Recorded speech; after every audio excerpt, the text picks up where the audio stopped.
Podcasts. Bienvenidos a todos en este podcast número 19, Podcast SBX número 19. Bienvenidos a todos los que nos escuchan, los que nos han seguido, los que vienen a la biblioteca, van al museo, a pasos y pedales. Gracias por seguirnos. Ya saben que nos pueden encontrar en Facebook o también en Apple Podcasts o Spotify como Podcast SBX. Búsquennos, escúchenos cuando estén cocinando, cuando estén por dormirse, cuando estén manejando, cuando estén caminando ahí con sus auriculares. Escuchen sobre temas relevantes aquí de Shela y del mundo. Un agradecimiento también a los patrocinadores oficiales, que son los que hacen posible pues este programa, este grupo de proyectos que maneja SBX. Gracias patrocinadores, gracias Interplaza, gracias El Cepelín, gracias Xelapan, gracias Shailon, gracias Hotel Bonifaz, Texaco, Arzuc, La Quebrada de Corabaños, Camposanto Agarón, Capillas Señoriales y recientemente Casa Solar. Gracias Casa Solar por creer en SBX, arribando a Quetzaltenango. Así que un saludo a nuestros patrocinadores y bienvenidos todos a podcast número 19. Hoy tenemos definitivamente un podcast muy interesante. La MUNI, a veces la gente pues dice, no hombre, si la MUNI no hace nada, no saben lo que están haciendo, están desorganizados. Muchos piensan eso de la MUNI, pero es realmente injusto englobar a todos con ese tipo de comentarios. Y hoy pues tenemos, en mi opinión, uno de los mejores funcionarios públicos aquí de Quetzaltenango, que es el ingeniero Roberto Galindo. Bienvenido, ingeniero. Pues buenas tardes, muchas gracias por la invitación y es un gusto estar aquí. No, gracias, ingeniero, gracias por haber aceptado esta invitación. Sé que pues es un tema complicado venir a defender a la MUNI, ¿verdad? O a defender los proyectos que usted lleva en la MUNI. Sí. Y no siempre, pero quisiera decirle a nuestros escuchas un poco de sus antecedentes. Usted es ingeniero civil por la Universidad de San Carlos. Luego pues obtiene una doble maestría en ingeniería sanitaria. Parte en el Instituto del Agua de la UNESCO en Holanda, que busca la protección del agua, es la IHE de Holanda. Y la segunda parte de esta maestría pues fue en la Universidad del Valle de Colombia. Y actualmente pues es maestrante de una maestría en recursos hídricos y ha trabajado también en el sector privado y ha sido catedrático universitario, así que una hoja de vida muy completa, muy interesante y muy apta para su actual función como director del departamento de drenajes, ingeniero. ¿Cómo ha venido a encontrar a Shela después de tantos estudios afuera del país? Pues mi interés por el tema de las inundaciones pues comenzó en la época de la licenciatura. Pues yo tengo familia que vive en la zona 2, ¿verdad? En algún momento recuerdo cuando a mi abuela la sacaron en lancha de la zona 2, ¿verdad? Entonces desde ahí tengo ese interés. Me he especializado más en el tema de gestión del riesgo, ¿verdad? En su momento pues trabajé en un estudio de vulnerabilidad de inundaciones en la zona 2. Luego de eso pues tuve la oportunidad de estudiar esta maestría de doble titulación, en la cual me terminé de especializar en el tema de gestión del riesgo de inundaciones, drenaje urbano y tratamiento de aguas residuales. ¿Cómo ha venido a encontrar a Shela? Okay. Ahora con el tema, ya cuando regresé a Quetzaltenango, pues conocía un poco de la dirección de drenajes, porque tuve la oportunidad de hacer mi tesis ahí y conocía un poquito de las alimentaciones. Obviamente no es ya lo mismo estar adentro, ¿verdad? Entonces me imagino que pues la mayor limitante es el presupuesto de la municipalidad, o cree que eso no es pues el mayor obstáculo para... No, de lo que he visto, el presupuesto es una limitante, pero no es determinante. El problema en sí es la parte de gestión pública, la parte de la burocracia, ¿verdad? Entonces, en este caso, digamos, cuando entré, pues estábamos en gobierno de transición, le podríamos decir. En este momento se están dando muchos cambios, se están apretando muchos tornillos. Y la burocracia estos años ha estado aumentando poco a poco, ¿verdad? Porque cada vez hay más controles, hay más requisitos. Entonces, creo que el mayor reto es ese. De lo que he podido ver, pues la municipalidad se financia por dos fuentes, ¿verdad? La fuente de ingresos propios de la municipalidad y la fuente que es de aporte constitucional. En el caso de los ingresos propios de la municipalidad es que existe un gran déficit, ¿verdad? Pues a veces digo que la municipalidad es como una empresa que está en la quiebra, pero no tiene derecho a declararse en quiebra, ¿verdad? Tiene que seguir trabajando. Tiene muchos ingresos, pues no debería de estar en la quiebra. No, en el caso sí, pero digamos en el caso de los ingresos propios sí es muy complicado.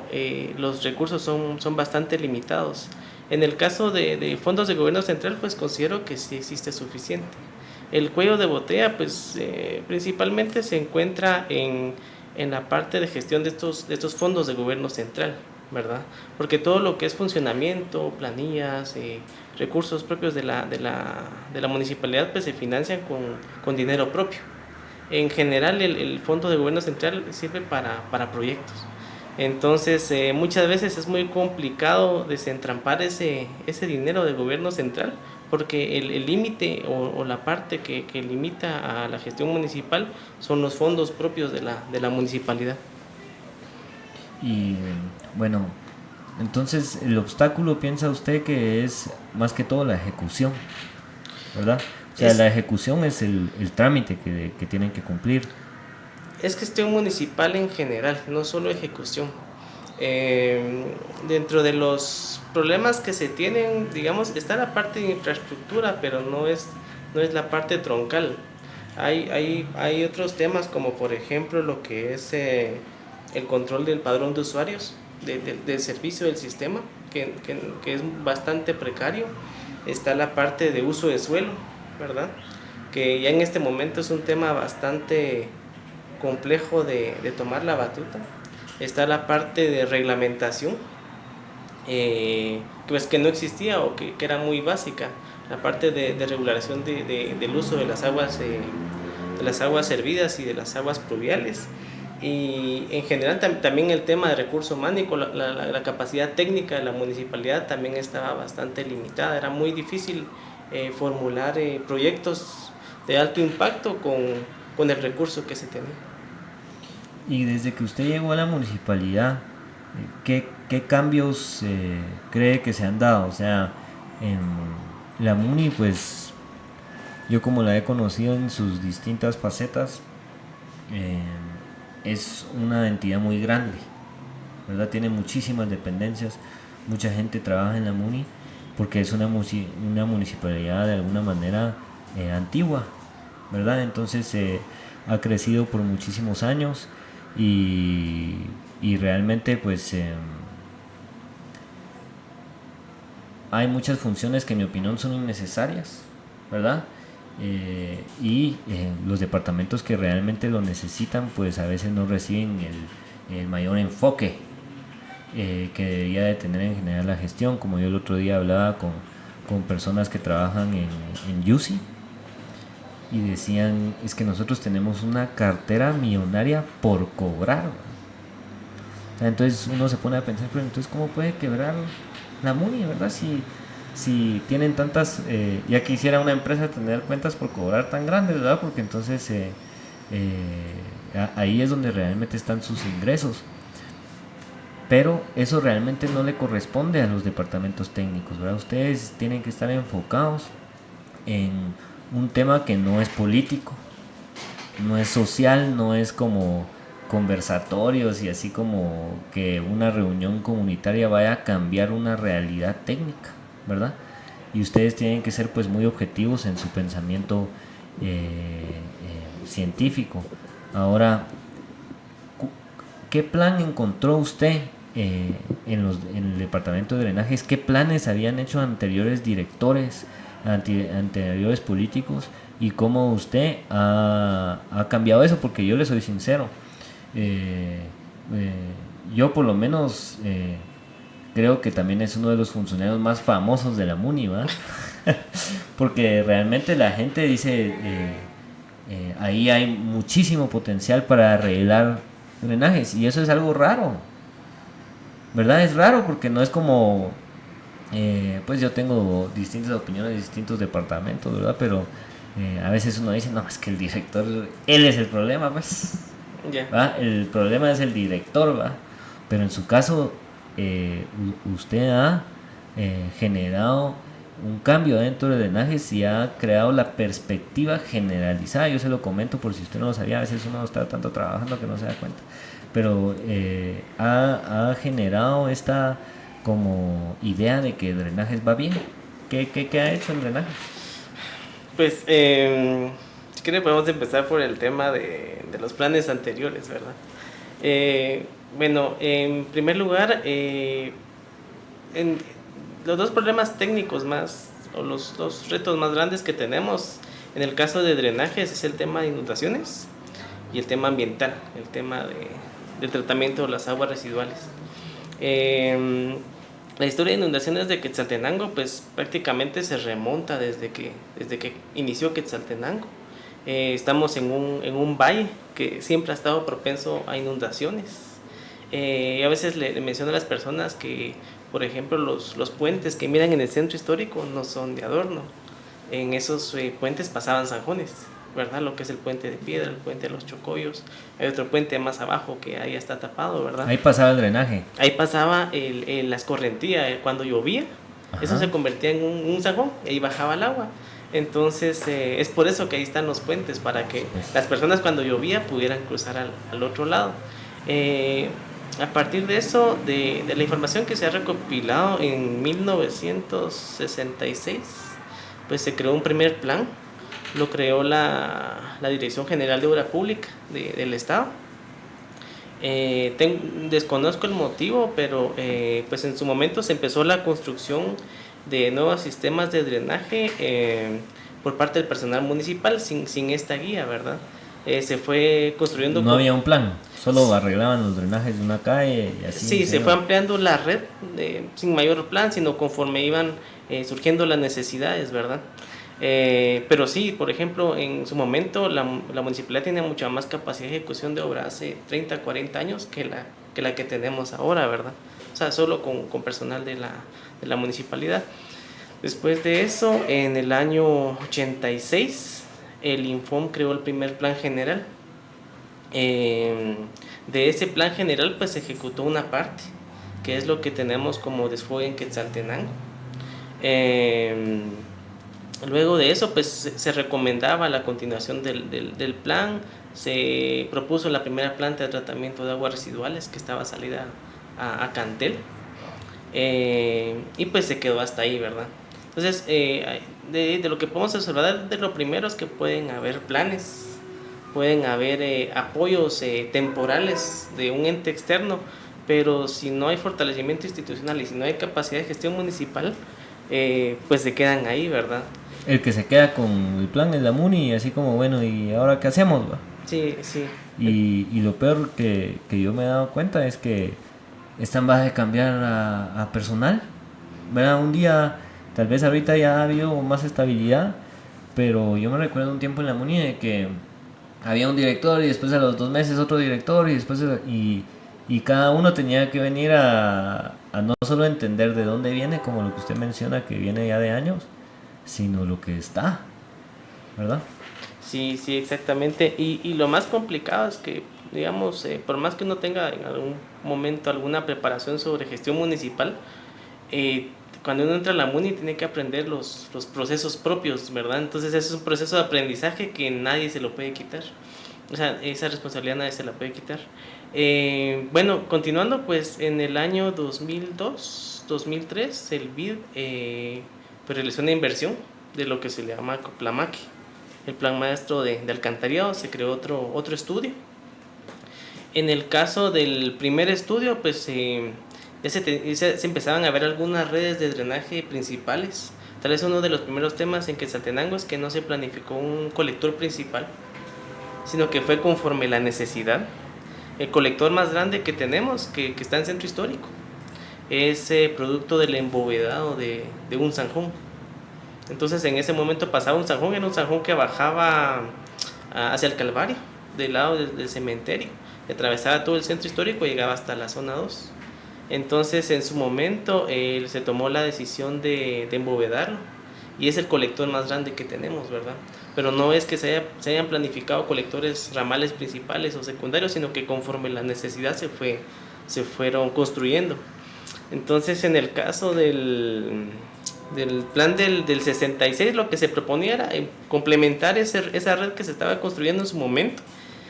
En ese mismo plan se especificaba de que esas intervenciones iban a ser temporales, en el sentido de que solo iban a ayudar durante cierto tiempo y después había que hacer nuevas implementaciones. En el caso del plan maestro del 2002, pues lo que se formulaba era dejar dos redes distintas, la parte antigua y la parte nueva. Se proponía otra planta de tratamiento ubicada cerca de la granja penal en su momento. Y pues eso, en el caso, después de eso ya no hubo un plan general, pero en el año 2015 se invirtió en una consultoría específicamente para el tema de mitigación de inundaciones, que es parte de lo que se está desarrollando actualmente. Es importante ver que en general las estrategias tanto del plan del 86 como del 2002, 2003 siguen siendo válidas. Esas no han perdido validez. El sentido común es el mismo. Y pues lo que toca en el caso de esos planes es actualizarlo. Sí, no están desperdiciados, digamos. No, o sea, no exactamente. Todos pueden aprender de la opinión de los profesionales en ese momento y construir en base a eso, digamos. Sí, increíblemente el plan del 86 es bastante completo. Aún para las fechas actuales era bastante técnico y bastante completo. En el caso de la planificación que se hizo en el 2015, digamos que esa consultoría es necesario complementarla, porque a mi parecer se trató de cubrir mucho en una sola consultoría, y los planes que en teoría eran ejecutivos, o sea, era solo para ejecutarse, quedaron muy generales y falta complementarlos. En el caso de los primeros dos planes no se tenía un plan ejecutivo, o sea, no habían planos específicos de cada ramal cómo se debería construir. El del Plamaque tiene un poquito, pero en general solo eran planes generales, no eran planes ejecutivos. La idea, solo era la idea general. Exactamente.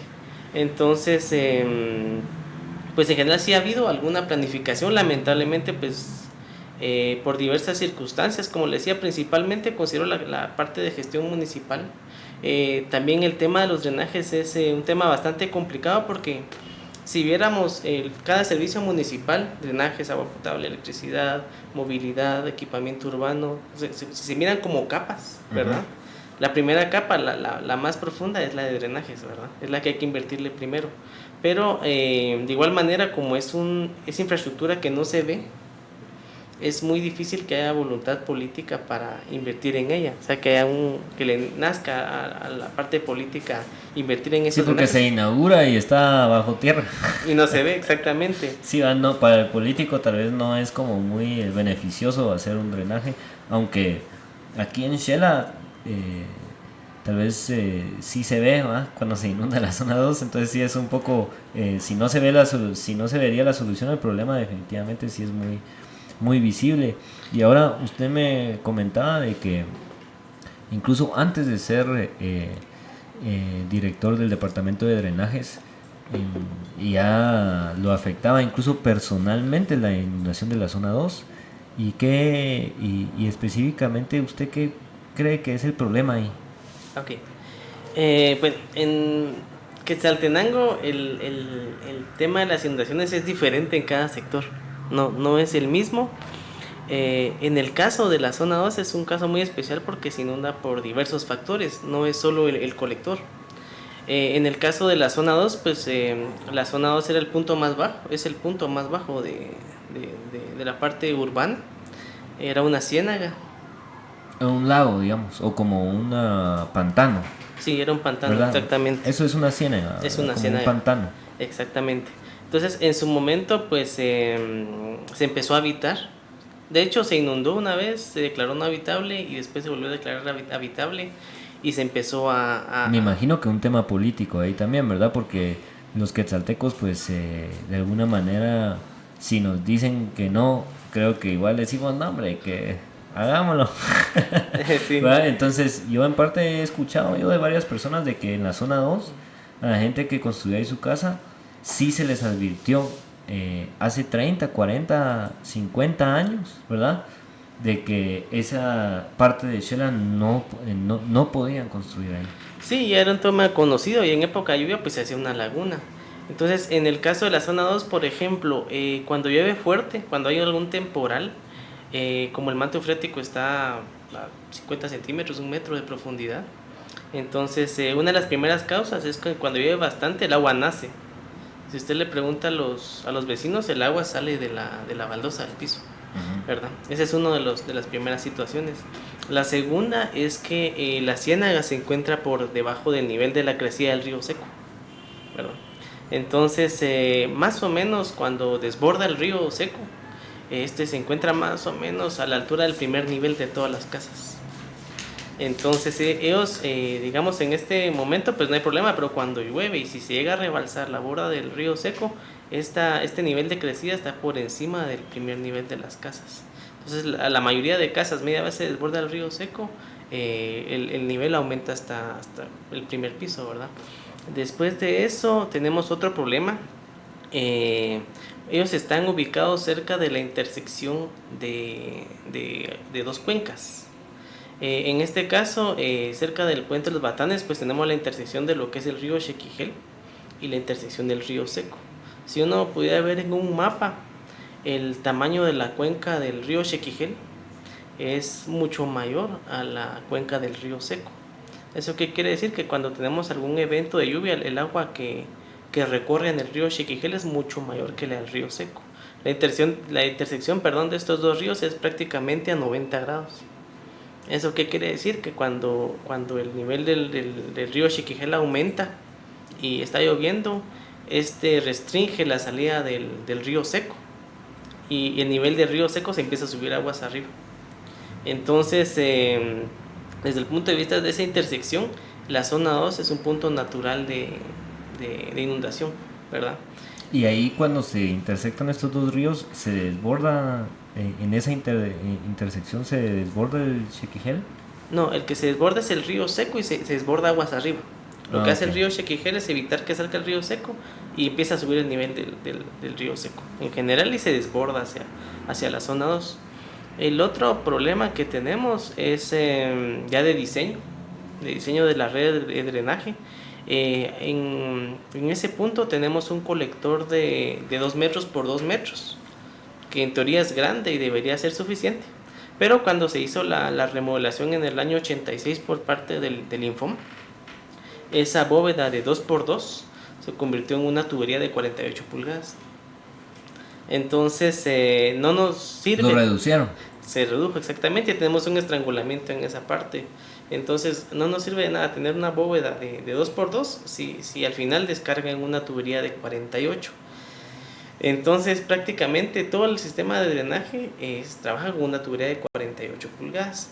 Aparte de eso, nuestro sistema de drenaje es combinado y por regla los sistemas de drenaje combinado tienen que tener sistemas de alivio o sistemas de rebalse ubicados en puntos estratégicos de Quetzaltenango, porque el drenaje combinado no se diseña para resistir cualquier evento de lluvia. El drenaje combinado se diseña para resistir ciertos eventos de lluvia y cuando se excede esa capacidad pues sale por el aliviadero normalmente hacia ríos. En el caso de la red no se tienen sistemas de aliviadero, el único que se tiene está cerca del puente de los Batanes y está en un punto bajo y está a nivel del río. ¿Eso qué quiere decir? Que está arriba del nivel de la... Que cuando el río crece, prácticamente el sistema se cierra, se colapsa y se cierra y ya no tiene salida el sistema de drenaje. Entonces, digamos, cuando llueve, lo primero que colapsa es la tubería de 48, ¿verdad? Porque no tiene suficiente capacidad y cuando quiere rebalsar hacia el río, ya no puede rebalsar por el nivel en el que está. Entonces, digamos que ese es un problema ya de diseño original de la red. También... Y por eso es que la gente, su propio drenaje empieza a rebalsar por ahí. sí, exactamente. Obviamente el primer punto de colapso de toda la red de drenajes es la zona 2. Entonces, bueno, y también por otro lado tenemos el problema de que como el sistema de desfogue está a nivel del río, cuando el sistema está limpio, el río se mete en la red de drenaje por el nivel y empieza a conducirse por la tubería de 48. Todo el sedimento que lleva el río asolva la tubería y la tapa, Bueno, ocasionando que todo el sistema de drenaje, en vez de salir por la tubería, salga por el sistema de rebalse. Y actualmente es como está funcionando ahorita. O sea, todo el sistema de drenaje, en vez de salir por la tubería que debería salir, está saliendo por el sistema de rebalse. A eso hay que añadir el tema de uso... porque el río tapó la... Porque se asolva adentro en la tubería. Pues, Entonces, aparte de eso, hay que añadir el tema de uso de suelo. Y es un problema que tenemos aquí en Quetzaltenango. Por ejemplo, en el caso de la línea que construyó el Informe en el 86, en su momento eso era terrenos baldíos. Ahora tenemos casas sobre la tubería de drenaje. Eso es lo que ocasiona es que nos impide el mantenimiento. Entonces, ¿qué pasa? Ahorita tenemos ese tema social. O sea, no podemos ir fácilmente a limpiar porque los vecinos tienen miedo de que vaya a colapsar el drenaje que está abajo de sus casas. Entonces, por ejemplo, si llegáramos a conciliar ese tema social y limpiar el drenaje, entonces el río se empezaría a meter al drenaje y lo volvería a tapar. Entonces, es un problema bastante complejo porque en este momento tenemos otros casos donde el drenaje pasaba antes por calles y ahora son casas. Ahora resulta que son casas. Entonces eso nos complica. También son bastante. excesos de esas personas, ¿verdad? De que de alguna manera se han apropiado de... Pues... habían líneas construidas en áreas privadas. Desconozco cuál era la situación legal, pero sí, en general, pues un poquito de descontrol en el tema de uso del suelo, ¿verdad? Y pues si se puede ver... Cuando usted habla de uso de suelo, habla de que la gente está construyendo sin permiso. Sí. ¿Verdad?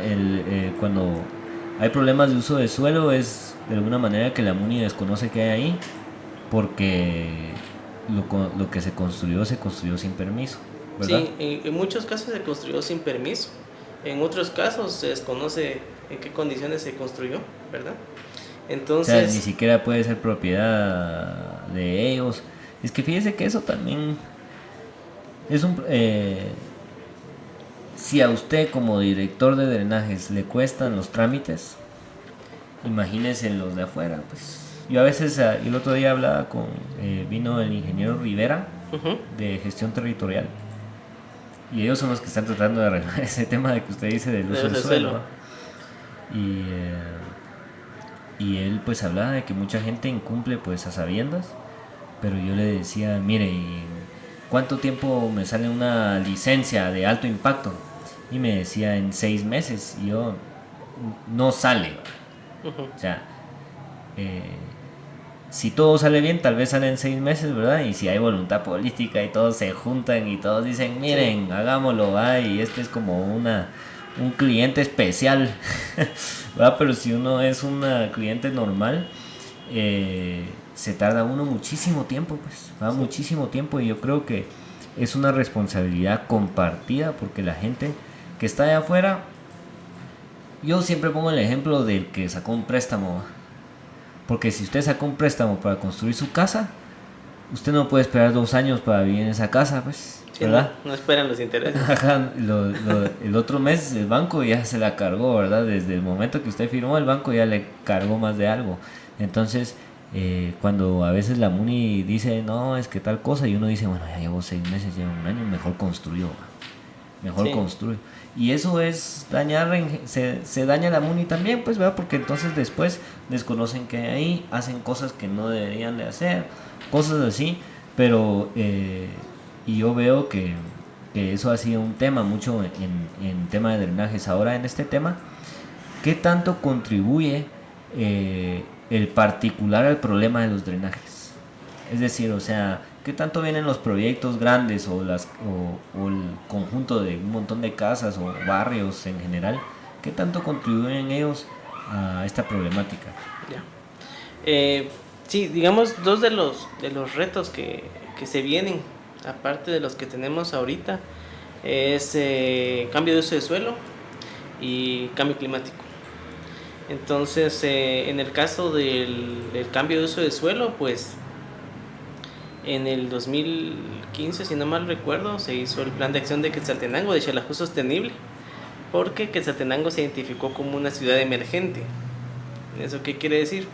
Que son de las pocas ciudades en Latinoamérica cuyo porcentaje de área rural todavía es alto y que van a empezar un proceso de urbanización. Parte del plan de acción de Quetzaltenango o de estas acciones sobre las ciudades emergentes es evitar que cometan los mismos errores que ya tienen las ciudades grandes, ¿verdad? Entonces, en este caso, pues Quetzaltenango va a empezar a urbanizarse cada vez más. Ahorita estamos más o menos en la mitad, ¿verdad? Pero va a empezar bastante a urbanizarse el municipio, y la presión de cambio de uso de suelo va a ser bastante alta. La gente va a estar queriendo construir. Todos quieren construir, todos quieren construir. Y pues afortunadamente en ese aspecto, pues la municipalidad ya desde antes ha estado trabajando con lo que son sistemas de manejo de agua de lluvia, ¿verdad? Antes pues se manejaba únicamente pozos de absorción, ahora se utilizan ya otros, están implementando otros sistemas. Pero sí, en el caso de por ejemplo, de proyectos de alto impacto, como ya de cajón, digamos que se les pide el tema de manejo de agua de lluvia, pues es poco el impacto que están generando actualmente. Creo que eso ha frenado un poquito la fecha de colapso total del sistema, ¿verdad? Ahora en el caso de las casas particulares, pues creo que ahí afecta un poquito más porque a ellos no se les está pidiendo manejo actualmente, ¿verdad? En este momento, pues... ¿En qué sentido el manejo? O sea, ¿qué se le podría pedir a una casa, digamos, en la mejor de las circunstancias? Ya, pues la tendencia ahorita es que se maneje el agua de lluvia en el lugar. Ya tenemos año y medio trabajando en el nuevo reglamento municipal. Y en el nuevo reglamento municipal se está introduciendo un nuevo término que se llama sistemas de drenaje sostenible, ¿verdad? Tiene diferentes nombres en diferentes lados.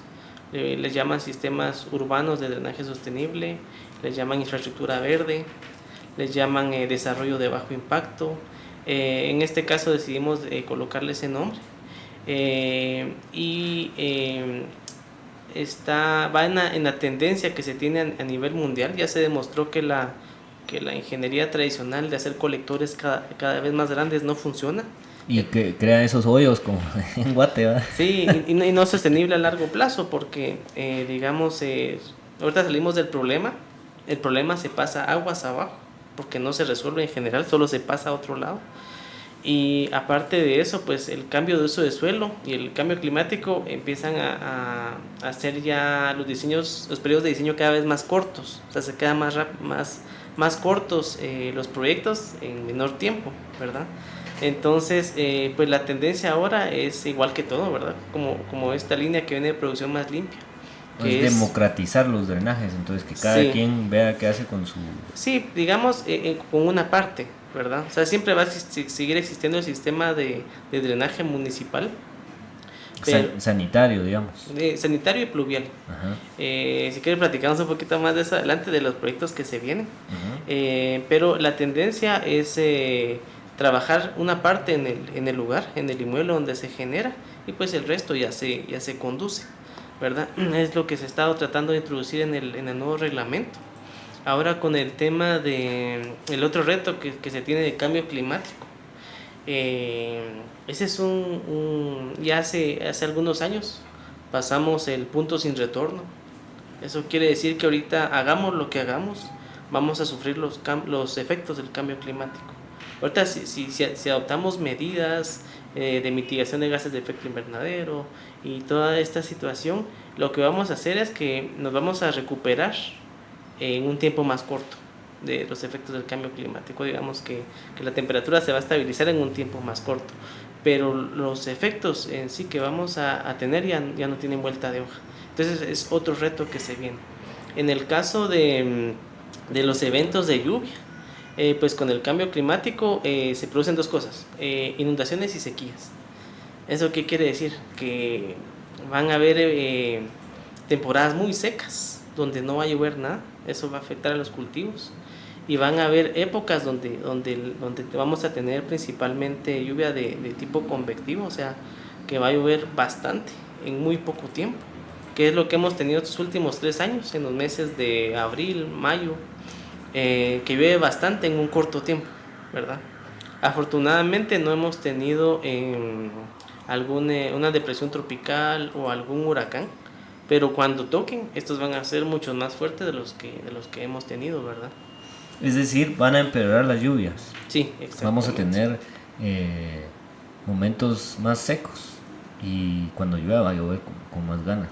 Sí, O exactamente. sea, no suena nada bien para los drenajes, ¿verdad? Porque, o sea, van a tener su época tranquilos y de la nada va a haber, Sí. van a haber emergencias, ¿verdad? Sí, nosotros pues hemos estado tratando de llevar un registro de las precipitaciones, ¿verdad? De las fechas, de los días que ha llovido, de que se ha inundado, perdón. Entonces, nosotros las lluvias las manejamos en un factor que se llama periodo de retorno, ¿verdad? Entonces, por ejemplo, una lluvia de un periodo de retorno de un año es una lluvia que tiene 100% de probabilidad de ocurrir ese año. Normalmente los drenajes se diseñan para periodos de retorno de 2, 5 o 10 años. Por ejemplo, las últimas lluvias que tuvimos tienen periodos de retorno de 5, 20 y 30 años.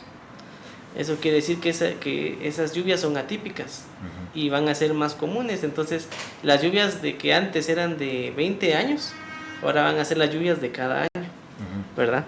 Y las lluvias que antes eran de 400 años, de 300 años, ahora van a ser de 20 años. Entonces, Vamos a tener más tormentas, digamos. Yo ayer estaba en allá afuera de la pradera. La anécdota personal ahí, saliendo de tanta cosa tan técnica. Vos Jonathan, participa también. Buscate una noticia de drenajes. Y me impresionó cómo en un momento puede venir una tormenta y inundar todo, ¿va? Sí. O sea, entré normal y cuando salí 20 minutos después ya estaba así y se inunda. O sea, todo se inunda. Y si usted comenta que ustedes pues están haciendo mediciones en donde esto está empeorando, entonces los drenajes sí debe de ser algo central. Ahora, una pregunta, ya que esto de drenaje se va a ver un tema más fuerte. ¿Qué tanto estamos afectando nuestras aguas? A todo el tema del subsuelo, nuestros depósitos de agua potable, todo este manejo de drenajes y el mal manejo de basura y drenajes que podemos ver en el río Seco, cosas así, ¿verdad? Yo el otro día vi unas fotos del río Xequijel donde realmente me produjo incluso náusea, les soy sincero, me produjo un poco porque estaba lleno de basura. O sea, esto va a pasar la cuenta, definitivamente. Y mi pregunta es, ¿esto afecta nuestra agua potable? ¿Podría llegar a afectar eso? No, en el caso de Quetzaltenango, pues esta se abastece de otros nacimientos. Se abastece de nacimientos principalmente. Y estos se encuentran en la parte alta del departamento, digamos en la parte de La Esperanza, si no estoy mal, un poquito más arribita. Entonces, en el caso de agua potable, el riesgo es bajo. Ahora, con lo que mencionaba de la basura, el año pasado empezamos con la implementación de biobardas, porque uno de los problemas que identificamos en el caso de los ríos es que los ríos estaban en un limbo administrativo, no eran responsabilidad de nadie, ¿verdad? Y si algo lo que no es de nadie, ¿verdad? Exactamente, no se cuida. Entonces, de hecho, en el nuevo reglamento pues ya está propuesto de que es jurisdicción de la Dirección de Drenajes, digamos, la responsabilidad. Entonces, ya a partir del año pasado pues empezamos con algunos proyectos, en este caso la implementación de biobardas. Y estamos asombrados, es increíble la cantidad de basura que se puede capturar en el río Xequijel. Entonces, en este momento, por ejemplo, estamos en este problema en el que ahora se está generando una cantidad increíble de basura y con nuestros recursos es bastante complicado, o sea, limpiarla. Y por ejemplo, en el caso del río Xequijel, prácticamente cada 2 lluvias se junta una cantidad increíble de basura. La primera vez que tuvimos ese problema, tenía la anécdota de que cuando vi la foto, pues dije, bueno, 4 o 5 camionadas de basura sale, ¿verdad? Pero cuando ya estaban en el lugar, se podía caminar en el río, porque la basura cubría todo el río. Entonces esas 4 se convirtieron como en 20 o 30 camionadas. ¿Qué crimen más a la naturaleza? Pues. Sí, es una cantidad increíble. ¿Y han podido detectar de dónde viene la basura?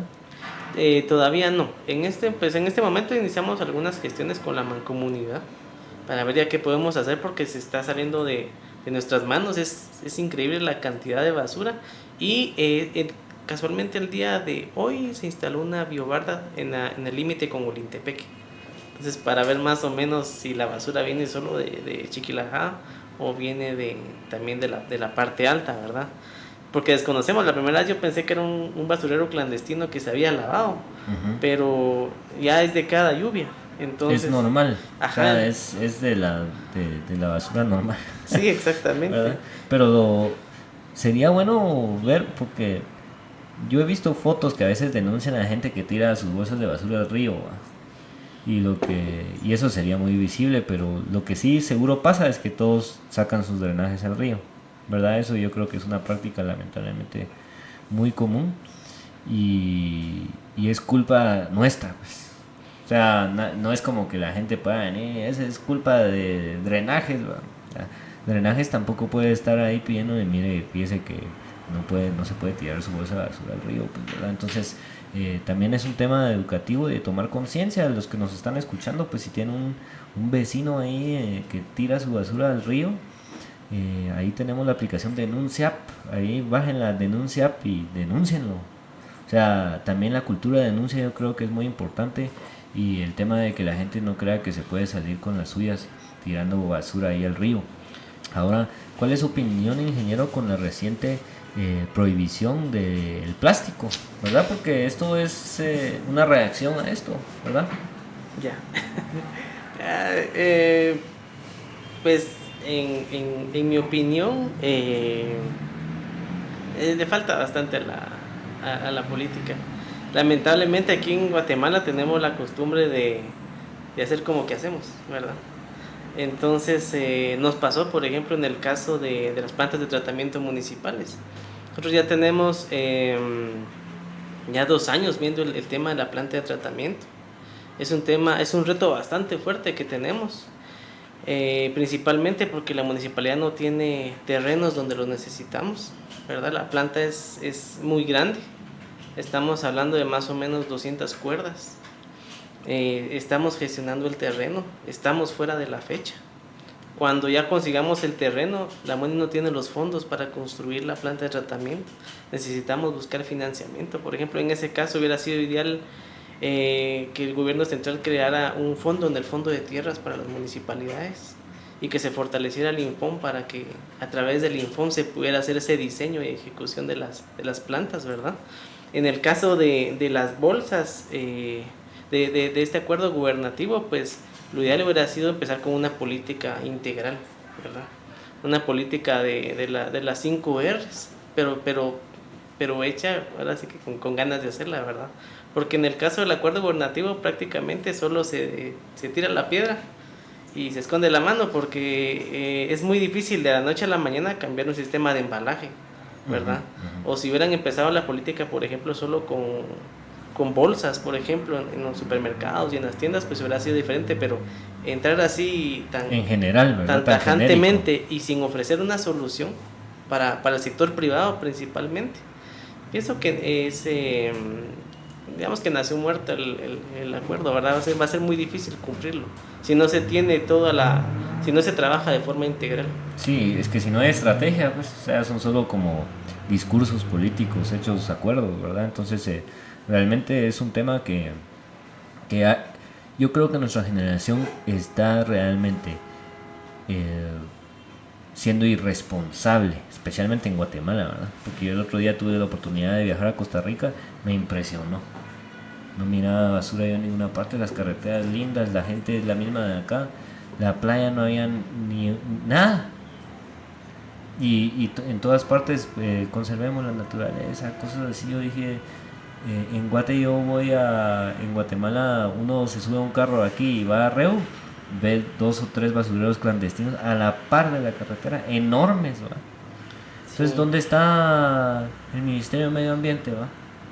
O sea, me pregunto si ahí hay estudio de impacto ambiental sobre esos basureros, pues, o sea, yo creo que los políticos se están dejando llevar mucho por los discursos y no están realmente siendo técnicos en ese tema, pero, pero eso ya es otro tema. Yo en parte creo que medidas drásticas como prohibir el plástico, yo estoy de acuerdo.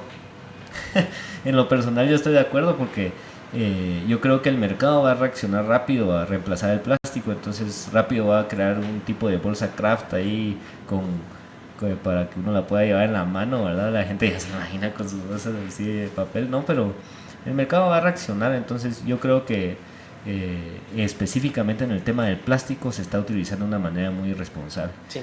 Es decir, las botellas PET, uno no puede estar comprando botellitas así por 2 quetzales y después tirarlo y tarda como 1000 años en deshacerse, ¿verdad? Eso no es responsable en mi opinión. Y aunque sí tiene razón Inge en el sentido de que no se expuso una estrategia, pues, ¿verdad? O como usted dice, bueno, empecemos con bolsas y después... Sí, o por ejemplo, apoyar a las pymes, por ejemplo, para crear programas donde se encuentren soluciones para el plástico, ¿verdad? Sí. ¿Verdad? Pero solo arrojarlo así, sin dar alternativas, es muy complicado cumplir ese tipo de normativa, ¿verdad? Sí. Obviamente, pues van a llegar a un punto intermedio. Pienso que también fue bueno en el sentido de que pues ahorita es como una negociación, ¿verdad? Te pedí un montón y va a haber una negociación y se va a llegar a un punto intermedio, ¿verdad? Que al final va a ser de beneficio porque, sí, por ejemplo, el caso del lago de Amatitlán es increíble, ¿verdad? Es un delito, eso es un delito, pues no sé quién lo cometió o cuántos miles de personas lo cometieron en conjunto, pero arruinaron un lago, pues, Sí, ¿verdad? O sea, y el lago de Atitlán va en el mismo camino. sí. Pues, bien, y regresando al tema, ¿verdad? De las inundaciones, también en otros lugares afecta también bastante la basura. Como le decía, cada lugar tiene su punto, digamos que la forma en la que se inunda cada lugar de Shela es un poquito diferente. Por ejemplo, en el caso del centro histórico, en algunos lugares baja corrientada porque así estaban diseñadas las calles. Tenemos un gran problema porque hay muchas calles que se fueron inaugurando y no tomaron en cuenta tragantes, o están mal ubicados, o están mal diseñados. En general, si usted va a recorrer las calles, normalmente encuentra solo un tragante al final, ¿verdad? Y técnicamente no funciona el tragante así. Tenemos otros casos, por ejemplo, todo lo que es la zona 3, el tema de las raíces de los árboles, que se se colocó tubería de concreto debajo de los árboles. Entonces ya todas las raíces ingresaron porque la raíz busca el agua. Principalmente si no se le da mantenimiento a los árboles, si no se les riega, la raíz busca el agua y se mete a la tubería de drenajes. Y es increíble porque la raíz sale con la forma del tubo. Sí, tenemos otros lugares, por ejemplo, donde es basura. Por ejemplo, en el caso de las ventas de comida de las calles, ¿verdad? Normalmente lo que hacen es echar la grasa en el tragante. Tenemos muchos tragantes que están tapados por la misma grasa que ha estado acumulando de muchos años. A veces cuando sacamos taponamientos es increíble porque sale ropa, sale wipe, hasta salen cuchillos, madera, plástico PET en la tubería, ¿verdad? Entonces, en general, digamos, en Quetzaltenango, cada lugar tiene su origen, digamos, no es solo tubería en todo, ¿verdad? Tiene también que ver este tema de la educación ambiental.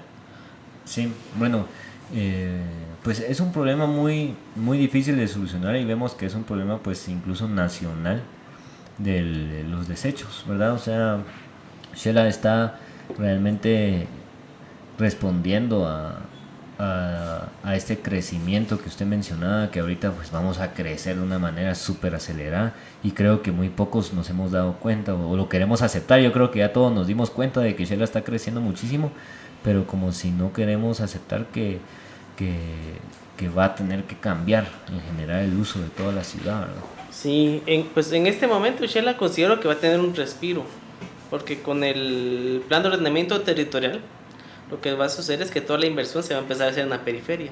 O sea, va a haber bastante inversión en Salcajá, en La Esperanza, en Olintepeque, y aquí se va a mermar un poco por este cambio del plan de ordenamiento territorial. Pero va a haber cierto momento en el que la inversión va a regresar a Quetzaltenango y el crecimiento va a ser... ¿Y por qué cree usted que la gente no va a querer invertir en Shela teniendo este nuevo plan? Porque pues en su momento se llevaba una inercia, digamos, de cómo desarrollar los proyectos. Entonces, en este momento, cuando le piden a un proyecto 30-40% de área permeable, cuando le dicen que solo puede edificar hasta tantos metros cuadrados, que en ciertos lugares solo se pueden construir tantos niveles, ahorita hace un poquito menos atractiva la inversión, pero va a ser temporal. O sea, en este momento estamos como en una transición del POT. Obviamente el POT se tiene que seguir afinando, ¿verdad? Se tiene que seguir retroalimentando. Entonces, ahorita en este momento, pues se va a mermar un poco, pero va a haber un momento en el que la inversión va a regresar, ¿verdad? Pues que sea que a 5 años, a 3 años, a 8 años. Y en ese momento, pues Shela tiene que estar preparado, ¿verdad? Porque sí, el crecimiento va a ser muy alto. Tenemos ahorita el tema del Valle del Palajunó. La presión por urbanizar el Valle del Palajunó, perdón, es muy alta. Ahí tenemos un fenómeno social en el cual la mayoría de gente que vive allá tiene familiares en los estados. Hay mucho dinero de remesas. Entonces ya tienen la plata, pues. Y todos quieren invertir en construcción, se les está olvidando la parte, digamos, de agricultura, no hay interés en desarrollo agrícola en esa parte, y hay una presión bastante fuerte, ¿verdad? Pero ¿y cómo puede la MUNI, verdad? Porque de alguna manera la MUNI es el líder. Sí. O sea, no se le puede pedir a los desarrolladores que lideren esto, por ejemplo, no se le puede pedir a los mismos COCODES que lideren esto. Tiene que ser la MUNI. ¿Cómo puede la MUNI, digamos, yo soy miembro de una familia tradicionalmente de agricultura del Palajunó y un familiar mío pues me manda dinero para hacer la casa de él o mi casa o a ver, ¿va? Pero sí. La cosa es que quiere que sea una vivienda, un inmueble. ¿Cómo podemos convencer a esa persona que mejor compre un apartamento en Shela? ¿Verdad? ¿Cómo se logra? Pero yo donde veo el tema es que Shela no se puede quedar así como ahorita mientras arreglamos la casa, que inviertan en La Esperanza o en Salca, ¿verdad? Porque se va a expandir la ciudad y vamos a... eso va a tener efectos urbanísticos muy fuertes, ¿verdad? Especialmente en temas de movilidad, el tráfico, pues se ha visto que Shela, no solo los drenajes están colapsados, sino uno sale aquí a las 6 de la tarde y se trata, imagínese, vive en La Esperanza, ¿verdad? O vive en Salca o cosas así, ahí compró un terreno en Salca y trabaja en zona 3 de Shela, están una hora ahí en el carro, pues, ¿verdad? Y eso es vida, y la idea es, o debería de ser, en mi opinión, es que cuando alguien vive en Shela debe tener buena calidad de vida, ¿verdad? No debe tener ese estrés ahí de estar trabado, debe poder caminar hacia alrededor, ejercitarse, lugares de reunión, cosas así. Ahora, ¿qué puede hacer la MUNI? O sea, ¿qué puede hacer la MUNI para facilitar esto? ¿Verdad? ¿Cuál es su opinión sobre cómo incentivamos la inversión del 2019-2020 aquí en Shela? Pues creo que al final todo se reduce en gestión municipal. De lo que hemos trabajado, a mí me gusta bastante hacer la analogía de la pirámide de Maslow, ¿verdad? De las necesidades básicas. Entonces, cuando uno trabaja en la gestión municipal, tiene que empezar de la base, ¿verdad? Uno no puede empezar a ver proyectos de alto impacto a la primera. O sea, digamos que haciendo la analogía, uno no puede aspirar a superación personal si uno no tiene que comer. Si uno pasa hambre todo el día, es muy difícil que usted piense en superación personal. Entonces es lo mismo con la gestión municipal. Entonces, en este caso, el primer paso es fortalecimiento institucional. que es lo que se ha estado trabajando. Se trabajó en el 2017, 2018. Ya casi se finalizó la reestructuración de la dirección de drenajes en mi caso, pero la primera parte es esta parte de fortalecimiento institucional, de tecnificación. Una de las partes también más importantes es este tema de la modernización de la MUNI, porque hay muchos, yo le digo a veces a los vecinos que lo mismo que ellos sufren afuera con los trámites, lo sufrimos nosotros adentro, Claro. es el mismo, las mismas penas. Entonces hay Casi igual, solo que ellos no saben nada del tema municipal, pero exactamente. Entonces hay procesos, por ejemplo, que los podría hacer una persona, ¿verdad? Si se tecnificara, pero que ahora lo hacen 5, ¿verdad? Y cada vez que pasa por una persona, ese criterio es distinto, ¿verdad? Tiene que enfrentarse a un criterio no distinto. hay un criterio unificado tampoco. No, y aparte con la burocracia que se tiene actualmente, uno como funcionario público, lo primero que piensa al momento de emitir un dictamen o al momento de emitir un oficio es por dónde voy a tener problemas. Entonces uno siempre anda a la defensiva al momento de resolver. No, será que le enseño eso de la MUNI, será que no se lo enseño, será que le llevo ese estudio. O sea, Sí. no hay una confianza entre el vecino y su funcionario a veces, ¿verdad? Más que todo, por ejemplo, al momento de uno emitir alguna información, algún dictamen, dice, no, mejor pido esta fotocopia extra porque me la pueden pedir después. Hay miedo de parte de los Hay funcionarios miedo, de incurrir en ilegalidades, ¿verdad? Exactamente, hay miedo de tomar decisiones, hay miedo de actuar, porque uno sabe que atrás viene el problema, ¿verdad? Por todo esta fase de transición que estamos en el gobierno, todo es problema, todo es conflictivo, entonces también a uno lo frena. Entonces esa parte es bastante importante trabajarla como fortalecimiento institucional, porque de lo contrario es muy lento, el proceso es muy lento. Entonces se ha estado trabajando en esta primera parte de fortalecimiento institucional. Y a medida vez usted haya trabajado esta parte, pues se tiene que trabajar también en esta parte de todo lo que sea rutinario, todas las tareas rutinarias, dictámenes, solvencias, todo esto, empezarlo a trabajar ya bien, ¿verdad? Y sacar el día a día, porque... Más automático, porque yo a veces me impresiono para hacer una solvencia. Hablemos, como usted dice, de la pirámide de Maslow. La solvencia es como la base de la MUNI. Es el primer paso, ¿va? Cuando realmente lo único que dice es que uno está solvente en sus pagos, ¿va? Pero tiene que cumplir una serie de documentación, tiene que mandar, o sea, pasa por varias personas, incluso la emisión de la solvencia, ¿verdad? Entonces, ahora con tanta tecnología, pues eso ya no es válido, realmente ya no es válido en una institución moderna, aunque a veces no solo pasa en el sector público, a veces también hay empresas privadas que se dan vueltas ahí cumpliendo procedimientos así burocráticos que se pueden evitar con una computadora, pero la MUNI debería de liderar en este tema. Ahora, más específico en su tema, yo creo que a nuestros oyentes pues les gustaría mucho saber cuál es el plan, qué planes tiene en el corto, mediano y largo plazo la dirección de drenajes bajo su dirección, y me imagino que muchos han sido formulados por usted. Sí, pues con el respecto a corto plazo, pues lo primero que se trabajó fue un diagnóstico para ver cómo estábamos, ¿verdad? Entonces se empezaron a hacer algunos cambios administrativos para hacer un poquito más eficiente el proceso. Se trataron de estandarizar algunos procesos, eso nos redujo tiempo. Pues luego de eso se empezó a hacer ya, digamos, la parte institucional, ¿verdad? Como le decía, hay veces que el día a día, o sea, las actividades rutinarias la absorben a uno completamente.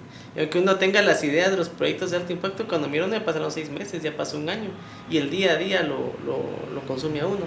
Entonces, parte de lo que se trabajó al principio, pues fue esta parte de fortalecimiento institucional, fue el poder salir de ese día a día, porque yo se lo digo a mis compañeros, uno tiene que estar como una torre de vigía, ¿verdad?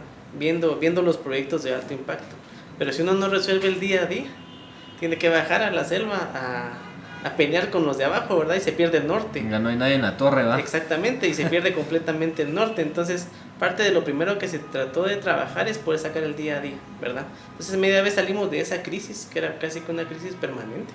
Entonces ya se empezó, se empezó a a visualizar ya los proyectos de alto impacto, ¿verdad? En este caso, pues lo que se determinó es en el caso del área urbana. El área urbana, como le decía, no tiene colectores principales.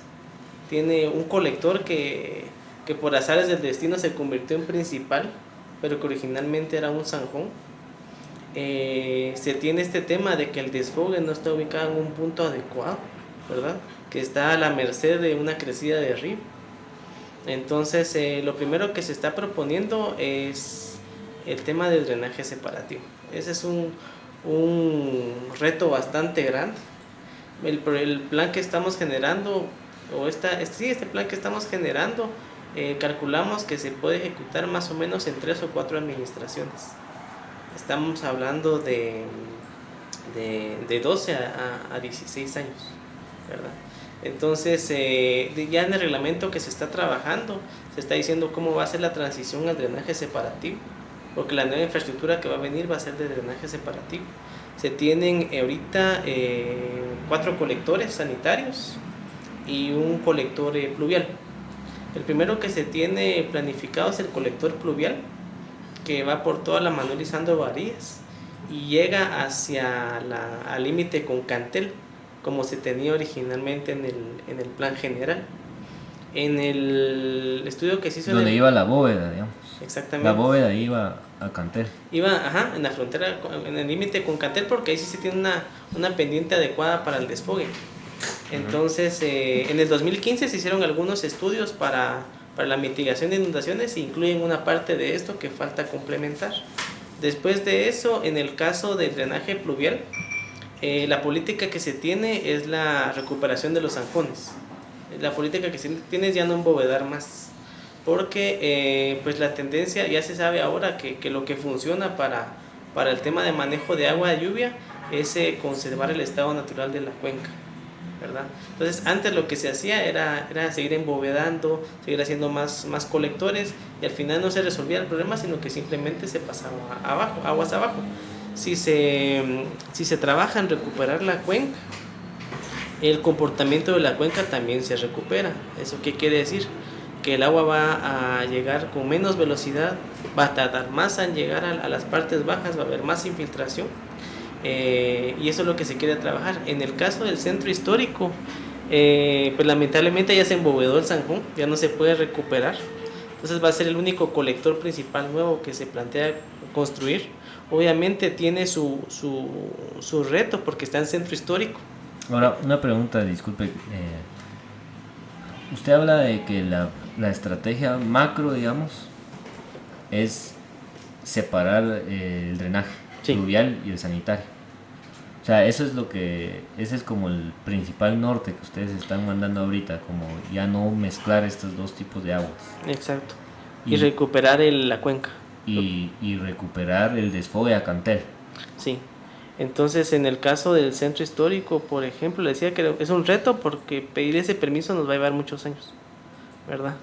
Entonces, se tienen 2 fases. La primera fase llega antes del centro histórico. Con este drenaje pluvial que se construiría, este sería el nuevo sistema de desfogue temporal del sistema combinado que tenemos. Entonces, ya digamos que con esta primera fase se resuelve la mayoría de problemas de inundaciones en la zona 2. Tenemos algunos lugares donde ya es muy complicado, no es solo de construir un nuevo colector, hay que migrar todo el sistema antiguo al sistema viejo, ¿verdad?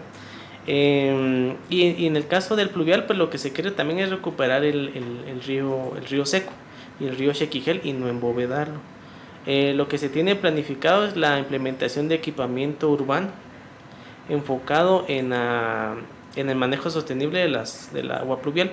Por ejemplo, tenemos cuencas de retención, tenemos cuencas de detención, tenemos parques inundables, tenemos tanques de retención, tenemos sistemas de absorción. Hay muchos sistemas que se quieren implementar a lo largo del río, en sus riberas, ¿verdad? Obviamente tenemos otro reto en esa parte, ¿verdad? Que ya se ha perdido gran parte de la ribera del río. Tenemos construcciones a la orilla del río, que es un tema que nos va a llevar también bastantes años en trabajar. Pero si seguimos embovedando, si seguimos entubando, lo que va a suceder es que a mediano plazo nos vamos a quedar cortos, porque nosotros no somos una cuenca pequeña, formamos parte de una mancomunidad. Entonces, obviamente se prevé el crecimiento desordenado en el resto de municipios, digamos, en el escenario más crítico. Y es por eso que si embovedamos ahorita, tomando en cuenta ese escenario crítico, al final nos vamos a quedar cortos, ¿verdad? Y al final vamos a pasar el problema aguas abajo. En el caso del... No hay que embovedar, entonces. No. Ahorita la idea es sí encontrarle un desfogue a todo. Sí, exacto. Nada se queda acá, digamos, ¿verdad? Sí. Entonces, por ejemplo, el otro eje que se ha estado trabajando, aparte del tema de infraestructura, es el tema municipal. Ahorita tenemos este dilema del huevo y la gallina, porque la pregunta es qué se hace primero. No podemos aumentar las tarifas porque no se da un buen servicio. Y no podemos dar un buen servicio porque no aumentamos las tarifas, ¿verdad? Uh-huh. Entonces, la estrategia que se está utilizando es subsidiar temporalmente el servicio de drenaje a través del Fondo de Gobierno Central, ¿verdad? Uh-huh. Que es una alternativa que sí se puede. Los primeros 2 años, en 2017 y 2018, pues se trabajó un proyecto de limpieza de tragantes, que fue de más o menos de 2 o 3 meses, que nos ayudó bastante y que fue como nuestro piloto. Este año pues ya vamos a subir el evento ya de una limpieza formal de tragantes que va a durar todo el año. También estamos incursionando en la parte de la dirección de drenajes, ¿verdad? En lo que son los proyectos multianuales. Es algo nuevo para nosotros. Esperamos que todo salga bien, porque es un solo contrato y no se sube otra vez el evento, ¿verdad? Okay. Eso reduce bastante la burocracia. También tenemos otra subcontratación que se programó, que es la de limpieza de ríos y zanjones.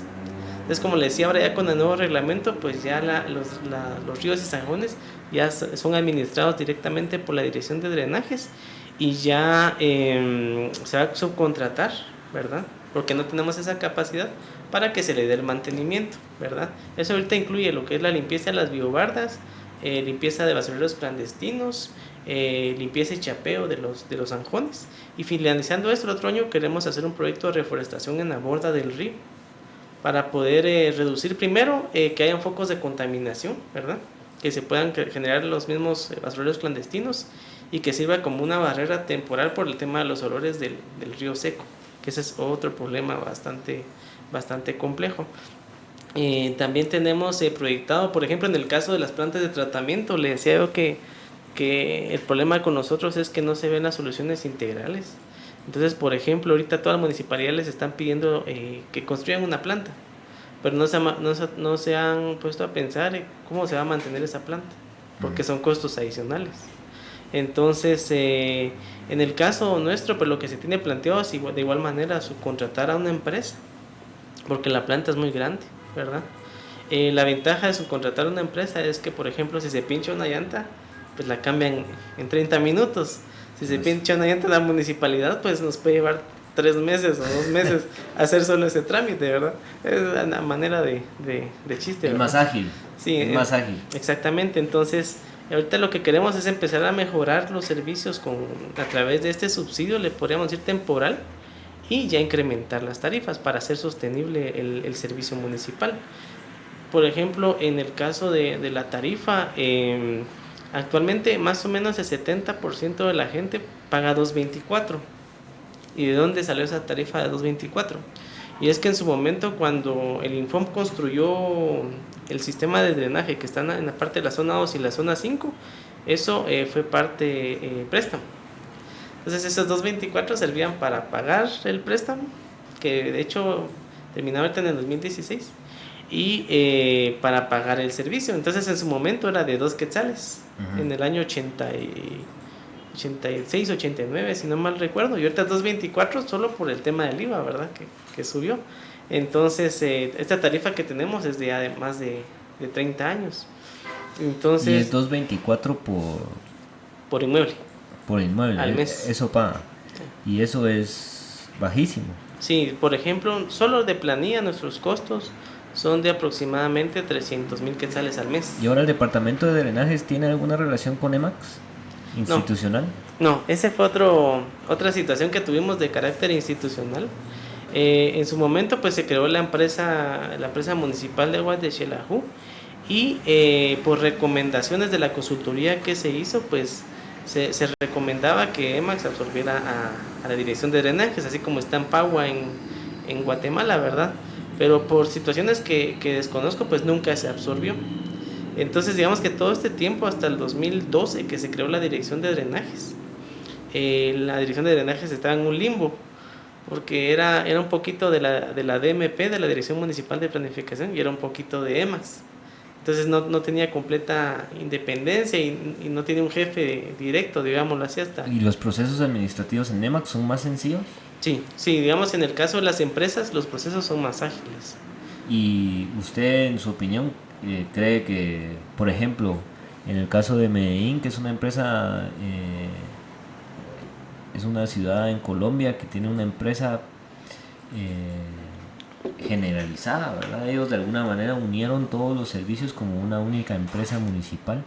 ¿Usted cree que eso sería más ágil para Shela o un modelo aplicable? Sí, ese es el camino ideal, ¿verdad? Lamentablemente, digamos, en el caso de las empresas, sí son más ágiles en sus procesos que la misma municipalidad, para compras, para trámites, pero hay un pequeño problema, y es que como la municipalidad no, pues que repito, ¿verdad? En la parte de presupuesto, de funcionamiento, de ingresos propios, no son suficientes. Políticamente no se ha logrado liberar a las empresas, o sea, todavía están bastante plata, digamos. están bastante amarradas a la municipalidad. Entonces cuando a veces La MUNI creo es... que estos años no he escuchado, pero cuando recién entré recuerdo que hay veces en los que no alcanzaba para los sueldos. Sí, Entonces pues, lo que se hacían, que se hacían transferencias de emergencia de las empresas a la MUNI para subsidiarla, ¿verdad?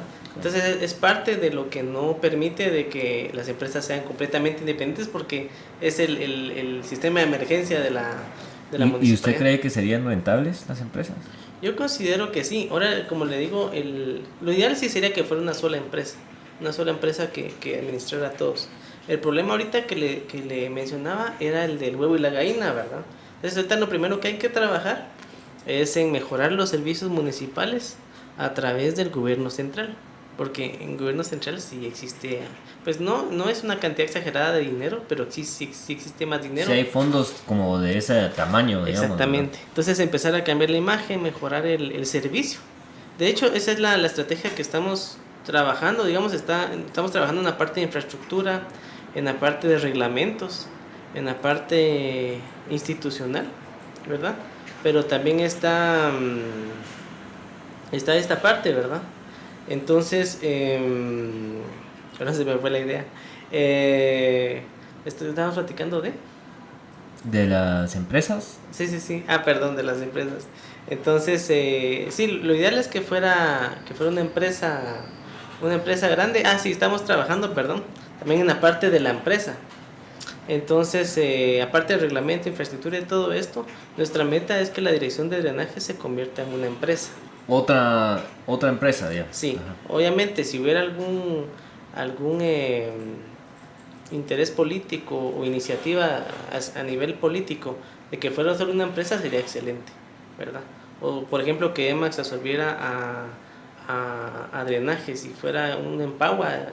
Incluso, ¿cómo ve usted la unión de la empresa eléctrica con estas empresas también?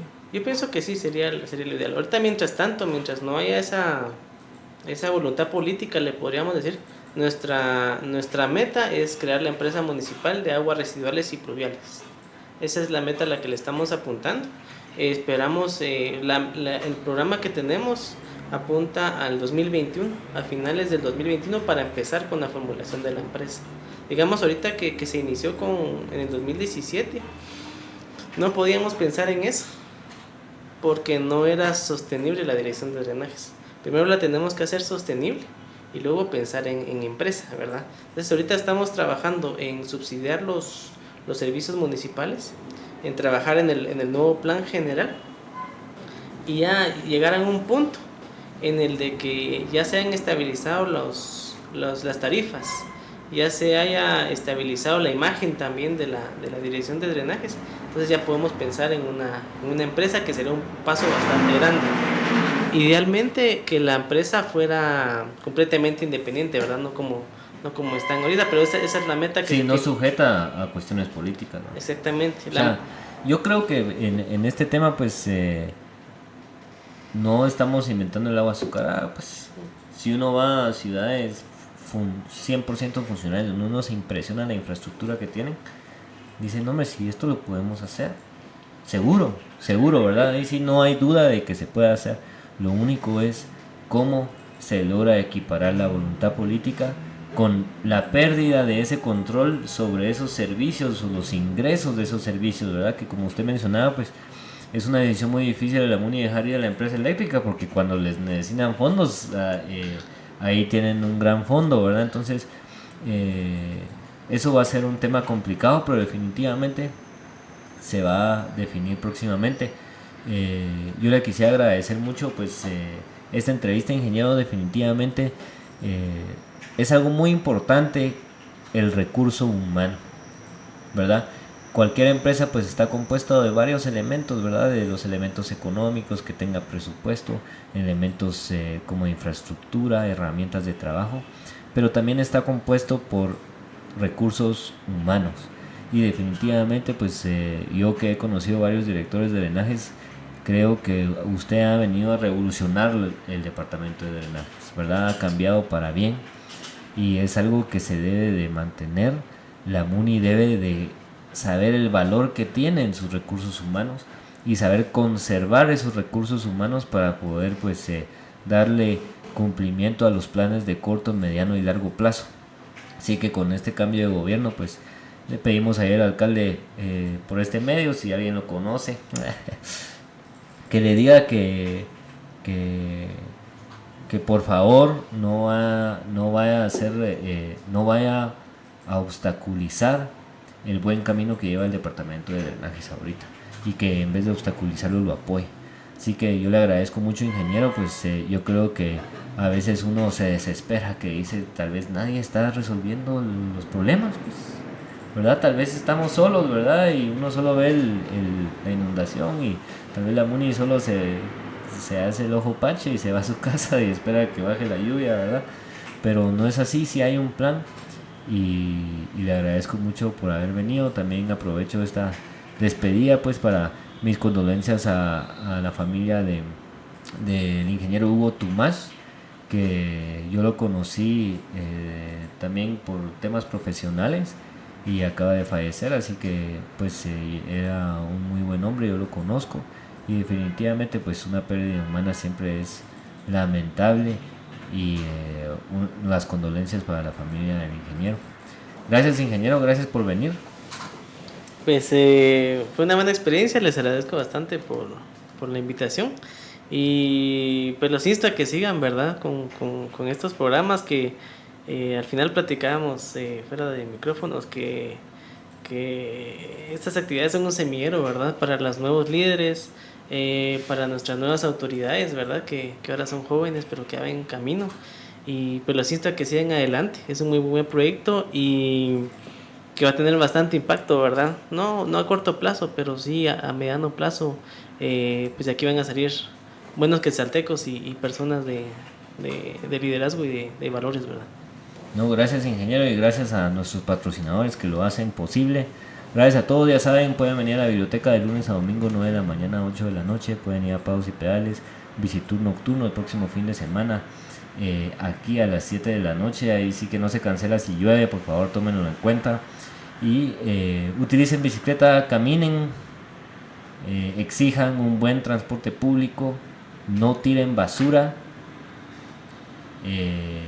Y recuerden que podemos vivir en un país del tercer mundo, pero te has hecho la pregunta si eres un ciudadano del tercer mundo. Tú eres un ciudadano de tercer mundo, de primer mundo, y si eres de primer mundo, pues compórtate como tal. Estudia, no tires basura, ten conciencia social. Recuerden que la ciudad somos todos. Un saludo a todos. Gracias, Jonathan, por la transmisión. Podcast número 19. Búsquenos en Spotify, Apple Podcasts. Gracias.